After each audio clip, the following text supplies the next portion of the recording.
नमस्कार दोस्तों, स्वागत है आपका A to Z स्टोरीज अद्भुत ऑफिशियल पर। साधु संत फकीर गुरु रहबरों की सदा ही जय जयकार। महापुरुष संतों ने कहा है कि हमारे मन ही सब कुछ होता है। अगर हम अपने मन को देखना सीख लें तो हम सब कुछ पा सकते हैं, जो भी हम इस जिंदगी में चाहते हैं। तो आओ समझते हैं कि मन को देखे कैसे।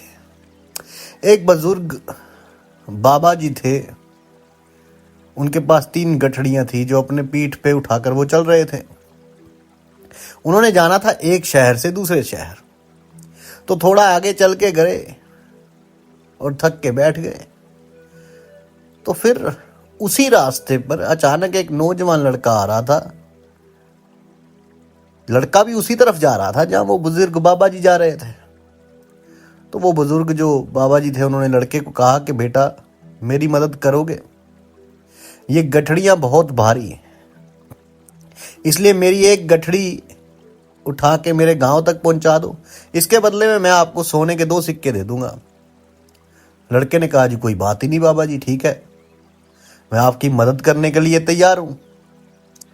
अब ये कहकर लड़के ने क्या किया कि एक गठड़ी उठा ली, और उसने जब उठाई तो उसे लगा कि वाकई ये बहुत भारी है। दोनों उस रास्ते पर आगे जा रहे हैं, ऊपर की तरफ जा रहे हैं धीरे धीरे। अब हुआ यूं कि जैसे जैसे आगे बढ़ते गए, भीड़ जो थी वो कम होने लगी और रास्ता जो था वो सुनसान होता गया। अब बातों बातों में लड़के ने पूछा कि बाबा जी, इस गठनी में आखिर ऐसा क्या है, ये भारी क्यों है इतनी? तो वो बुजुर्ग बोले कि बेटा, इसमें तांबे के सिक्के हैं। अब ये बात सुन के लड़के ने बोला कि ये बाबा जी जरूर कोई व्यापारी होंगे। अपने मन में बात कर रहा है कि बाबा जी जरूर कोई व्यापारी होंगे, तभी तो ये इतने सारे सिक्के लेके जा रहे हैं। अब लड़के ने सोचा कि चलो, मुझे क्या लेना है। फिर लड़का उस बाबा जी के सिक्कों के बारे में सोचना जो था वो ना सोचकर अपनी धुन में मस्त होकर चलने लगा। और कुछ देर बाद वो दोनों एक नदी के किनारे पर पहुंचे, यानी कि नदी पर। अब पहुंच गए। नदी के पार करने के लिए वो लड़का नदी के अंदर चला गया। बाबा जी फिर वही किनारे पर रुक गए, खड़े रहे। उन्होंने आवाज मारी कि बेटा, जरा ठहर जा। मैं नदी में 2 गठड़ियां लेकर तो नहीं उतर सकता, नहीं चल पाऊंगा, पार कैसे जाऊंगा? तो तू मेरी एक गठड़ी और उठा ले, मैं तुझे 2 और सोने के सिक्के दे दूंगा। लड़के ने कहा, बाबा जी ठीक है, चाहे आप मुझे सोने के सिक्के दो चाहे ना दो, आपकी परेशानी में मैं आपकी मदद करूंगा। अब बुजुर्ग ये बात सुनकर बड़े खुश हुए और कहने लगे कि मुझे तुम पहले ही कोई भले इंसान लगते थे। अब बाबा जी कहने लगे कि इस गठड़ी में चांदी के सिक्के हैं, इसलिए ध्यान से लेकर जाना, और ये भारी भी बहुत है। तो नदी पार करने के बाद बाबा जी ने वो बोल जो थे ना बाबा जी के कि इसमें चांदी के सिक्के हैं, वो लड़के में दिमाग में बार बार गोल गोल घूमने लगे कि गठड़ी में चांदी के सिक्के हैं, जरूर बाबा जी कोई जमीन जायदाद बेच के आ रहे हैं, इसलिए इतने पैसे लेके जा रहे हैं। आगे जाकर अब रास्ता जो था वो और सुनसान हो गया। लड़के के मन में विचार आने लगे कि ये सुनसान जगह है, अगर मैं चाहूं तो इन सिक्कों को लेकर भाग सकता हूं, मुझे कौन रोक पाएगा? तो इन सिक्कों के साथ मैं दुकान खरीद लूंगा, जगह खरीद लूंगा, कुछ तो खरीद ही लूंगा। और इसी सोच में वो गुम होता गया। पर फिर थोड़ी देर बाद, जैसे कहते हैं ना कि मन की आवाज आई कि आखिर ये मैं कैसी बात सोच रहा, कैसे एक बुजुर्ग बंदे का मैं फायदा उठाने की बात सोच रहा। पर मुझे ऐसे विचार नहीं सोचने चाहिए। अब वो जो लड़का था, वो काफी देर यही चर्चा चलती रही उसके दिमाग के अंदर, मन के अंदर। अब ज्यादा देर तक वो अपने मन पर काबू ना पा सका, कंट्रोल ना कर सका।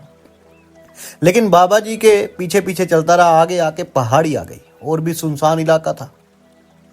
तो जब पहाड़ी आई तो वो बाबा जी बोले कि बेटा, मेरी ये तीसरी गठड़ी भी आप उठा लो, मैं आपको 2 सोने के सिक्के और दे दूंगा, पर ध्यान से उठाना, कहीं ये खुल ना जाए। लड़के ने बात को घुमा के बोला, क्यों बाबा जी, इसमें ऐसा क्या है? तो बाबा जी बोले कि बेटा, इसमें तो सोने के सिक्के हैं। अब लड़के का मन जो था वो और भी उबाले खाने लगा और वो मौन सा हो गया, सुन सा हो गया, कुछ नहीं बोला। तो बाबा जी ने वो तीसरी गठड़ी भी लड़के को दे दी और आगे चल पड़ा। अब भारी बहुत ज्यादा हो गया था, भार बहुत ज्यादा हो गया था, चढ़ाई भी थी। जैसे ही लड़के के पैर धीरे धीरे उठ रहे थे, तांबे की बात सुनी, चांदी की बात सुनी, और अब जब सोने की बात सुनी तो उसके मन में जो और भी ज्यादा हलचल होने लगी।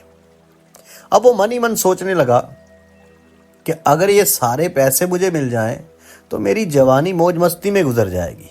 वैसे भी ये बुजुर्ग अब इन पैसों का क्या करेंगे, इनको क्या जरूरत है, इनकी जिंदगी जो है अब तो खत्म हो चुकी है। तो इस वक्त उस लड़के का मन उसकी बुद्धि पे पूरी तरह से हावी हो चुका था। मन अपनी बात को सही बनाने के लिए कुछ भी कह रहा था।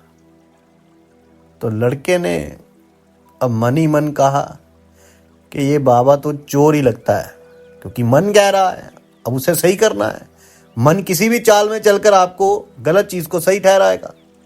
तो मन ने कहा कि बाबा तो चोर लगता है।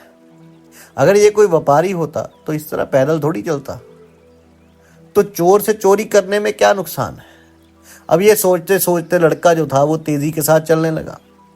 अब बाबा जी थोड़े पीछे रह गए।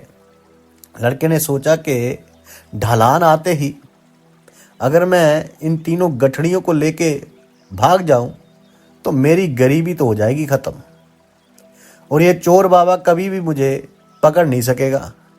तो ये सोच के वो लड़का अचानक भागने लगा। जैसे ही उसका शरीर हरकत अपने आप ही कर रहा था, उसे ऐसा लग रहा था जैसे उसका शरीर जो है वो अपने आप ही ये हरकत कर रहा था, भाग रहा था तेज तेज।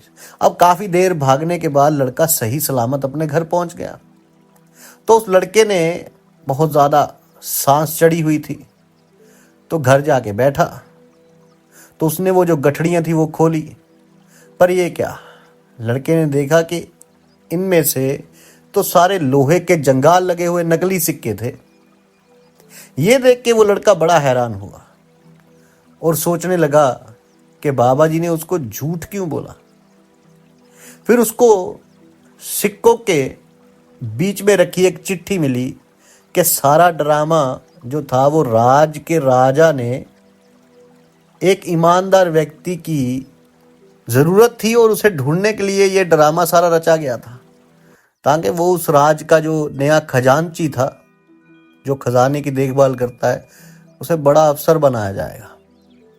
अब लड़का वहीं पे सिर पकड़ के बैठ गया, क्योंकि वो जान गया था कि अगर वो अपने विचारों पर काबू कर लेता तो उसकी जिंदगी बदल सकती थी। तो साईं लोग यही फरमाते हैं कि मन ही सब कुछ होता है।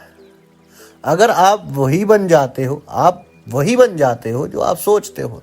इसलिए सबसे बड़ा दुश्मन भी आपका, जो आपको नुकसान पहुंचाता है या नुकसान पहुंचा सकता है, वो आपका बेकाबू मन है। विचार, मन के विचार हैं जो, बेतुके ख्याल हैं जो, वो आपको सब नुकसान पहुंचा सकते हैं। महात्मा बुद्ध साहब ने कहा है कि अपने अंदर को ध्यान से देखो कि हमारे अंदर चल रहे विचार जो हैं शब्द बन जाते हैं, और शब्द जो हैं वही कर्म का रूप बन जाते हैं, कर्म के रूप में प्रकट हो जाते हैं। बार बार दोहराने के साथ कर्म विहार में, समय के साथ साथ विहार चरित्र में बदल जाता है।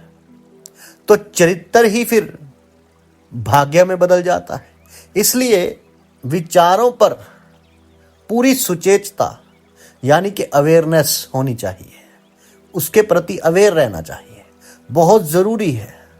दूसरी बात कि कमज़ोरी हमेशा छोटी सोच के साथ शुरू होती है, छोटी सोच के साथ शुरू होती है। अगर बीज को यही नष्ट ना किया जाए तो ये छोटी जही सोच जो है जल्दी ही एक बड़ा झाड़ बन के बुद्धि को ढाक लेती है। जैसे कि इस कहानी में देखा हमने कि लालच ने लड़के के विचारों को दूसरी बार ये सोचने का मौका ही नहीं दिया कि ये बात सही है या गलत। शरीर ने वैसा ही कर्म किया जैसा उसके मन ने विचार पैदा किए। इसलिए पहली बार बीच में ही गलत विचारों को जड़ से उखाड़ दो। जैसे ही गलत विचार आए वहीं रुक जाओ, सोचो विचारों की आखिर कहां से ये आवाज आ रही है, आखिर ये अब सोचेगा कि आखिर ये होगा कैसे। तो जरा गौर करो, महात्मा बुद्ध जी ने फरमाया है, वो बताते हैं कि विचारों पर काबू पाने के लिए ये दो बातें याद रखो। पहला है सही इरादा, अपना इरादा सही बनाओ। कई बार आपके मुंह से कोई गलत बात निकल जाती है और हम लंबे समय तक दुखी रहते हैं। जब भी कोई गलती हो जाती है तो मन लंबे समय तक पछतावे के साथ भरा रहता है।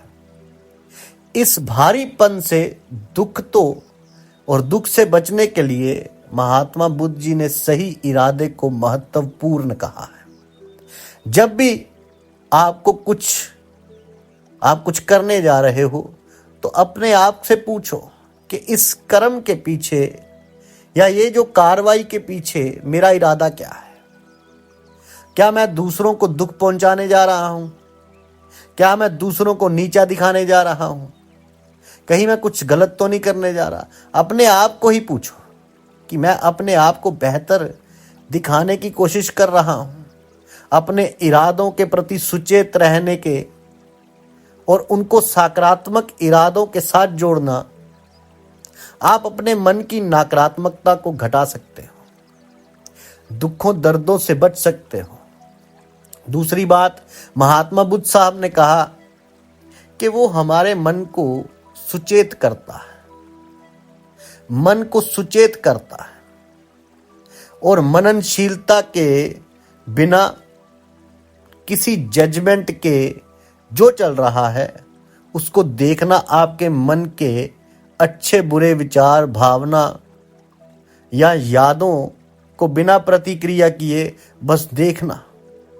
क्योंकि जब आप कोई प्रतिक्रिया नहीं करते तो बताया जाता है कि बिना प्रतिक्रिया के नकारात्मक विचार और भावनाएं जो हैं वो जीवित नहीं रह पाती और आप हमेशा गलत कदम उठाने से बच जाते हैं।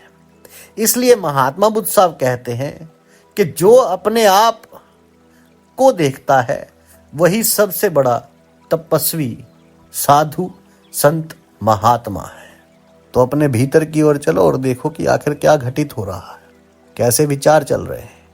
साधु, संत, फकीर, गुरु रहबरों की, महात्माओं की सदा ही जय जयकार। जल्दी मिलते हैं एक नई वीडियो के साथ। तब तक के लिए आप सबका धन्यवाद। आप सबके भीतर बसे उस परमात्मा को मेरा प्रणाम।